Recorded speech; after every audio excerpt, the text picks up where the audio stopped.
रहीम अस्सलाम वालेकुम। क्या हाल है आप सब लोगों के। अल्लाह पाक आप सबको अपने हिफ्ज़ो अमान में रखे, आप सबका दस्तरखान भरा रखे, आप सबका रिस्क में बरकत दे। आमीन सुम्मा आमीन। आज मैं अपने किचन में बहुत ही मज़ेदार और फ़ायदेमंद हलवा बना रही हूँ। सर्दियों में हलवे वैसे भी बहुत ज़्यादा शौक से खाए जाते हैं। यह हलवा बहुत ज़्यादा सस्ता भी है और बहुत ज़्यादा फ़ायदेमंद भी है। मैं आज खशखाश का हलवा बना रही हूँ। खशखाश ग़िज़ाइयत से भरपूर होती है। खशखाश में कैल्शियम, आयरन, जिंक, फास्फोरस होती है। खशखाश फाइबर से ही भरपूर होती है। अगर आपकी याददाश्त कमज़ोर है या आपके बच्चों को सबक याद नहीं होता है या याद किया हुआ सबक भूल जाते हैं, तो आप ये खशखाश का हलवा उन्हें रेगुलर बना कर दें। इंशाल्लाह उनकी याददाश्त जो है कंप्यूटर की तरह तेज हो जाएगी। खशखाश का हलवा जो है वो नज़ला, जुकाम, खांसी से भी बचाता है। जोड़ों के दर्द के लिए भी ये बहुत बेहतरीन है। इसके लिए मैंने ये 100 ग्राम खशखाश लिए, यानी आधा कप खशखाश लिए। ये जहन में रहे, खशखाश में बहुत ज्यादा मिट्टी होती है। आपने इसे 3 से 4 दफा किसी बारीक जाली में, छन्नी में डालकर उसे अच्छी तरह से धोना है। इसलिए अगर जरा सी भी मिट्टी रह गई तो आपकी मेहनत सारी गारत हो जाएगी। मैंने भी खशखाश को बहुत अच्छी तरह 3-4 दफा धोया था और इसे मैंने 8 घंटे पहले भिगो दिया था। यानी अगर आपको रात को हलवा बनाना है तो आपने सुबह भिगो देना है, और अगर सुबह बनाना है तो आपने इसको रात को भिगो देना है। इसे भीगे हुए तकरीबन 8 घंटे हो चुके हैं। तो अब मैं इसे ग्राइंडर जार में डाल रही हूँ। मैं पानी समेत तमाम खशखाश को जार में डाल लूंगी। इसका मुझे जो है बारीक पेस्ट बनाना है। मैंने तमाम डाल लिया है, तो अब मैं इसका पेस्ट बनाकर लाती हूँ। हमने इसका पेस्ट बना लिया है, ये देखें। इसका बिल्कुल फाइन पेस्ट होना चाहिए। इस तरह आप हाथ में लेके मसले उंगलियों में, तो इसका दाना नहीं होना चाहिए। तो चलिए अब हम इस मज़ेदार हलवे को बनाना शुरू करते हैं। लेकिन मज़ीद रेसिपी शुरू करने से पहले आप लोगों से गुजारिश है, अगर आपने मेरे चैनल को अभी तक सब्सक्राइब नहीं करा है तो लाल बटन को दबाकर सब्सक्राइब कर लें, साथ ही घंटी के बटन को दबा दें ताकि मेरी हर नई आने वाली वीडियोस का नोटिफिकेशन आप लोगों को फौरन मिल सके। बिस्मिल्लाहिर्रहमानिर्रहीम। कढ़ाई में मैंने 100 ग्राम घी डाला है, यानी आधा कप घी डाला है। हलवा है तो हम इसे घी से बनाएंगे, और अगर आपके पास देसी घी हो तो सुभान अल्लाह, क्या ही बात है।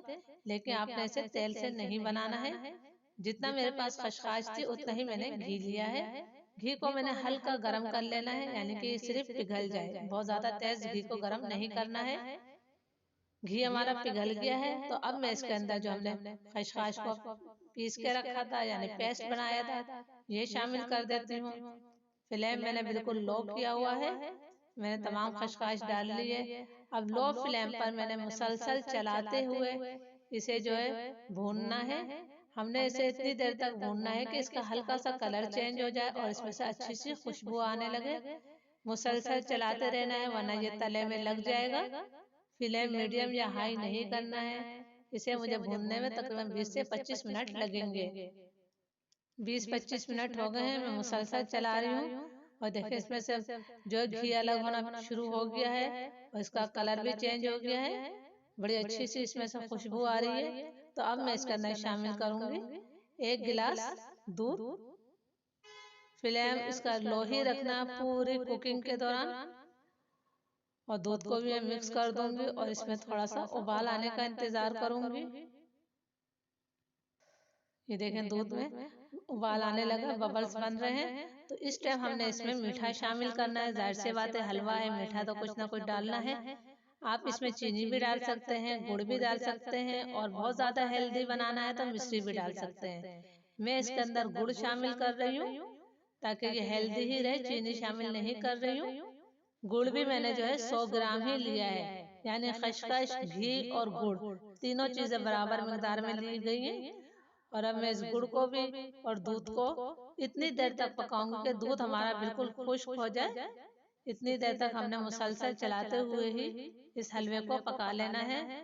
बहुत ही मजेदार ये हलवा होता है और बहुत फायदेमंद है। खशखाश के इतने फायदे हैं, अगर मैं आपको बताना शुरू करूं तो वीडियो लंबी हो जाए। ये देखें दूध खुश्क हो गया है, आपको देखने से नजर आ रहा होगा। और हलवे में हमारी बड़ी अच्छी सी खुशबू आ रही है। तो अब मैं इसके अंदर जो है 1/4 टीस्पून इलायची पाउडर शामिल कर रही हूँ।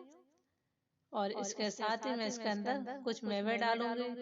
ये ऑप्शनल है, लेकिन अगर डालेंगे तो जायका और बढ़ जाएगा।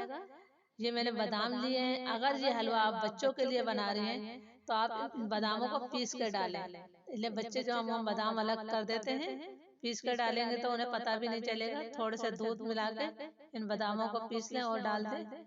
इसके साथ ही मैं इसके अंदर चारों मगज डाल रही हूँ।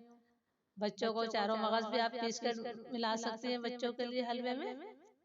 थोड़े से हम इसके अंदर पिस्ते डाल देते हैं, कुछ हमने रोक लिए ऊपर से गार्निशिंग के लिए। बच्चों को ये हलवा आप दें, रात में 2-4 चम्मच दे दें, उनका सीना भी साफ रहेगा, नजले जुकाम से महफूज रहेंगे और याददाश्त उनकी बेहतर होगी। घर के बुजुर्गों को दें ये हलवा। ये देखें मैंने इसे 10 मिनट और पका लिया है, मुसलसल चलाते हुए बिल्कुल लो फ्लेम पर ही। इसमें से अब घी अलग होने लगा है दोबारा, तो बस मैं इसे थोड़ा देर और पकाऊंगी कि घी इसका बिल्कुल सेपरेट हो जाए और ये बिल्कुल सिमटने लगे। मैंने इसे मजीद 5 मिनट तक पका लिया है। तेल इससे अलग हो गया है और बहुत अच्छी सी इसमें से खुशबू आने लगी है। तो बस अब हम इसे निकालेंगे। मैं आपको इसे सर्विंग डिश में निकाल कर दिखाती हूँ। अल्हम्दुलिल्लाह हमारा निहायत ही मज़ेदार खशखाश का हलवा तैयार है। एक दफ़ा की थोड़ी मेहनत ज़रूर है, लेकिन ये हलवा जब आप एक दफ़ा बना लेंगे तो ये पूरे महीने ख़राब नहीं होता। बस जब आपका दिल करे इसे गरम करें और खाएं। और फिर अपनी फैमिली के लिए तो मेहनत की जा सकती है ताकि वो बीमारियों से महफूज रहें। इतना मज़ेदार ये हलवा है, इस रेसिपी को ज़रूर ट्राई कीजिएगा। मुझे कमेंट्स करके ज़रूर बताइएगा कि आपको मेरी ये रेसिपी कैसी लगी। रेसिपी अच्छी लगे तो इसे लाइक और शेयर ज़रूर कीजिएगा। इसके साथ ही मेरे channel kitchen with Shaina aunty को सब्सक्राइब करें, घंटी के बटन को भी ज़रूर दबाएं ताकि मेरी हर नई आने वाली वीडियोज़ का नोटिफिकेशन आप लोगों को फ़ौरन मिल सके। इजाज़त दीजिए, दुआओं में याद रखिएगा। अल्लाह हाफिज़।